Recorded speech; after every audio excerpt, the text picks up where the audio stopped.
America के नव निर्वाचित राष्ट्रपति ट्रंप साहब जैसे अमेरिकी गद्दी पर बैठे, उन्होंने पूरी दुनिया को टैरिफ के नाम पर धमकाना शुरू कर दिया है। चाहे मैं बात करूं यूरोप के कई सारे देशों की, चाहे कनाडा की मैं बात करूं, चाहे चीन की बात करूं, ज्यादातर सभी देशों ने ट्रंप साहब को उन्हीं की भाषा में रिवर्ट करने की कोशिश करी। ज्यादातर सभी देशों ने कहा कि अगर अमेरिका हम पर भारी भरकम टैरिफ लगाता है तो हम भी उस पर भारी भरकम टैरिफ लगाएंगे। इसका जीता जागता एग्जाम्पल हमें कनाडा और चीन की ओर से देखने को मिला। लेकिन दोस्तों, भारत के प्रधानमंत्री जब ट्रंप से मिले तो ट्रंप ने उनके सामने ही कहा कि भारत को टैरिफ कम कर देना चाहिए, वरना हम भी टैरिफ बढ़ा देंगे। लेकिन उसके बावजूद भी मोदी ने कुछ नहीं कहा। बहुत सारे लोगों ने कहा कि नरेंद्र मोदी वहां शांत तरीके से आगे कुछ रिवर्ट नहीं कर पाए। लेकिन दोस्तों, मैं आपको बता दूं, भारत की जो कूटनीति है वो शुरू से ही न्यूट्रल रही है।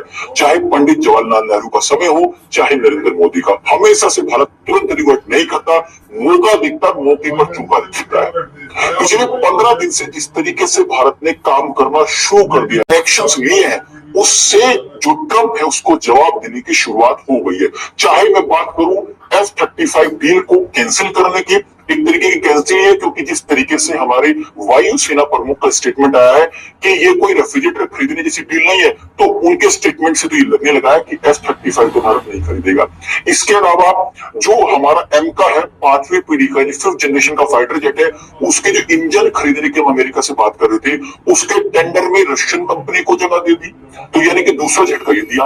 और पिछले 15 दिनों में जो तीसरा झटका दिया वो दिया है दोस्तों, जब अमेरिका के राष्ट्रपति ट्रंप साहब जैसे गद्दी पर बैठे, उसके बाद भारत ने सोचा कि ट्रंप साहब हमारे लिए अच्छे होंगे, तो हमने जो रूस से कच्चा तेल खरीदे थे उसमें कमी कर कच्चे तेल की खरीदारी अमेरिका से बढ़ा दी फरवरी महीने में। इस तरीके से ट्रंप ने टैरिफ के नाम पर भारत को धमकाने की कोशिश करी, तो भारत ने दोबारा से रशिया से कच्चा तेल खरीदना और ज्यादा जारी कर दिया। तो यानी कि पिछले 15-16 दिनों के अंदर जो एक्शन भारत ने लिया है, उससे हमने ये तो जवाब दे दिया कि आपके टैरिफ तो जो स्टेटमेंट है उस पर हम डेफिनेटली कुछ ना कुछ एक्शन लेंगे। लेकिन दोस्तों, अभी आप जानते हैं 3-4 दिन पहले ट्रंप ने भारत को दोबारा से हड़काते हुए, धमकाते हुए, मैं इन शब्दों का इस्तेमाल कर रहा हूं, कहा कि 2 अप्रैल का दिन दूर नहीं है, अगर भारत ने टैरिफ हमारे प्रोडक्ट्स, जो अमेरिका से प्रोडक्ट भारत में जाते हैं उस पर टैरिफ कम नहीं किया, तो 2 अप्रैल के बाद हम भी जो भारत से प्रोडक्ट अमेरिका में आते हैं उस पर भारी भरकम टैरिफ लगा देंगे। तो भारत ने वही शांति के तरीके से न्यूट्रल कूटनीति का इस्तेमाल करते हुए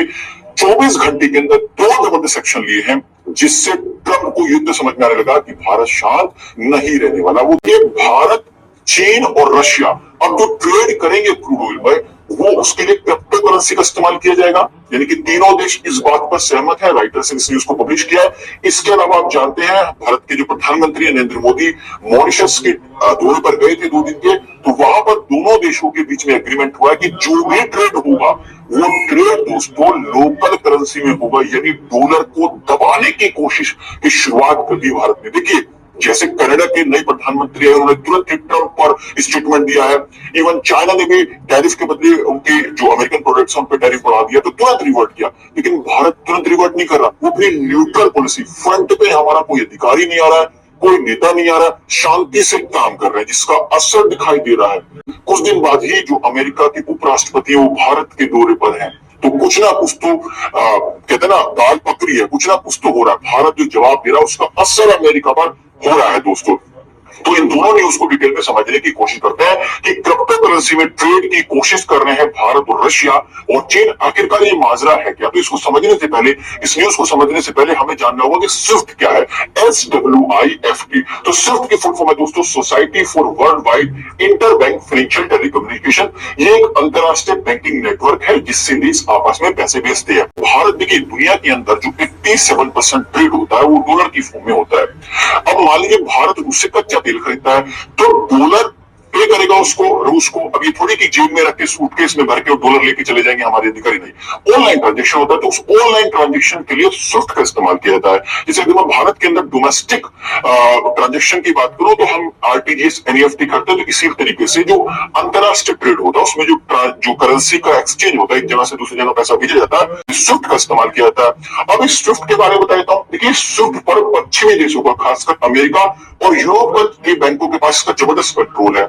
अब क्या होता है, अमेरिका इसी कंट्रोल की वजह से कई बार कई सारे देशों पर प्रतिबंध लगाता है, यानी सैंक्शंस लगा देता है। अब देखिए, आप सभी जानते हैं जब रशिया यूक्रेन वॉर की शुरुआत हुई तो अमेरिका ने बहुत सारे सैंक्शंस प्रतिबंध लगाए रूस पर, और इसी प्रतिबंध के तहत जो स्विफ्ट के तहत पेमेंट कर रहे थे बहुत सारे देश रूस को, वो स्विफ्ट से बाहर कर दिया रूस को। अगर भारत पेमेंट डॉलर देना चाहता है रूस को तो दे नहीं सकता है, क्योंकि स्विफ्ट है ही नहीं। ऑनलाइन ट्रांजेक्शन वाला जो सिस्टम था वो बाहर कर दिया, उससे बाहर कर दिया रूस को।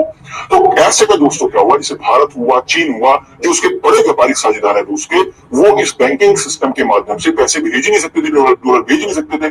तो ऐसे में अब भारत, रूस और चीन मिलकर इन्होंने ध्यान दिया है, जिस तरीके से रूस अमेरिका स्टेटमेंट दे रहा है, ट्रंप स्टेटमेंट दे रहा है टैरिफ के नाम पर, तो इन तीनों देशों ने मिलकर कोशिश की है कि अब जो हम आने वाले समय में ट्रेड करेंगे वो क्रिप्टो करेंसी में करेंगे। भारत रुपये को पहले क्रिप्टो करेंसी में कन्वर्ट करेगा, और क्रिप्टो करेंसी कहां भेजी जाएगी, रूस में। बाद में रूस उस क्रिप्टो करेंसी को अपनी रूबल में कन्वर्ट कर देगा। और आप सभी जानते हैं बहुत सिक्योर भी होता है, ब्लॉकचेन सिस्टम के माध्यम से ये क्रिप्टो करेंसी का ट्रांजेक्शन होता है, तो इसको हैक करना भी कोई आसान नहीं है। यानी कि सरकार का कोई खास नियंत्रण नहीं होता है इस क्रिप्टो करेंसी वाले सिस्टम में। यानी कि तीनों देश मिलकर डीडॉलराइजेशन की ओर बढ़ रहे हैं, डॉलर को कमजोर करने की कोशिश कर रहे हैं। मतलब अगर ट्रंप साहब आप हमें टैरिफ के नाम पर धमकाएंगे तो हम आपके डॉलर को कमजोर करने की पूरी कोशिश करेंगे। आप जानते हैं कि भारत के जो प्रधानमंत्री अभी 2 दिन के दौरे पर, मॉरिशस के दौरे पर थे। आपको बता दूं, मॉरिशस वही देश है जिसके माध्यम से, जिसके द्वारा भारत में सबसे ज्यादा एफडीआई, फॉरेन डायरेक्ट इन्वेस्टमेंट, प्रत्यक्ष विदेशी निवेश आता है। अब देखिए, अगर इन दोनों के ट्रेड की मैं बात करूं तो बहुत ज्यादा ट्रेड तो नहीं है। कुछ लोग बोलेंगे यार भारत और अमेरिका के बीच में बहुत बड़ा ट्रेड है, मिलियंस में आता है। दोनों देशों के बीच में 110 बिलियन अमेरिकन डॉलर के आसपास का ट्रेड है। लेकिन ठीक है, वो ट्रेड बहुत ज्यादा है, अमेरिका की सुननी चाहिए। अगर अमेरिका हम पे टैरिफ कम करने की बात करता है तो हमें टैरिफ कम कर देना चाहिए, लेकिन कल को तो वो और भी मनमर्जी कर सकता है। तो इतना बड़ा ट्रेड तो नहीं है भारत मॉरिशस के बीच में, लेकिन हम एक शुरुआत तो कर रहे हैं। अमेरिका को दिखा तो रहे हैं कि अगर आप हमें टैरिफ के नाम पे धमकाएंगे तो हमारे पास और भी बहुत सारे रास्ते हैं। तो भारत और मॉरिशस के ट्रेड की बात करें, बहुत ज्यादा ट्रेड तो नहीं है, लेकिन भारत का जो ट्रेड है मॉरिशस के साथ वो सरप्लस में, मतलब हम एक्सपोर्ट ज्यादा करते हैं इंपोर्ट के मुकाबले में।